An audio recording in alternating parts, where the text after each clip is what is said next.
Pinadapa at pinosasa ng mga tauhan ng NBI Organized International Crime Division ang dalawang West African nationals sa isang hotel sa Pasay City.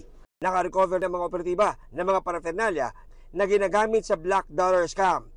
Sumbong ng isang Koreanong negosyante, July nang magsimula siyang magbigay ng pera sa dalawang suspect para raw sa logistics ng ipinangakong ilang crate ng ginto at ilang milyong dolyar na dadalhin raw sa kanyang negosyo sa Korea.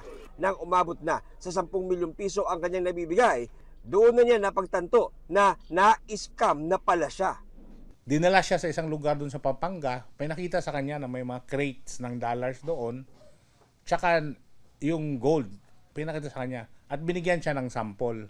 Ang pakilala sa kanya nitong grupo ay Apo, yung isa, Apo daw siya ni Kofi Annan, yung dating UN Secretary. Sinasabi niya na mayroon siyang $100 million at saka parang 100 kilos of gold na willing i-invest. Sinasabihan na siya na kailangan mo mag-provide ng pera para sa logistics para madala sa Korea itong dollars saka gold. Napag-alaman pa ng NBI na lahat ng mga dokumentong ibinigay sa complainant ay peke.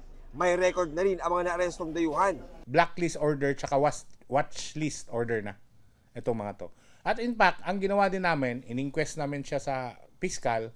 At the same time, sinabit din namin sila for inquest sa Bureau of Immigration for undesirability. Kasi, yun nga, pag available kasi itong mga kaso nila eh.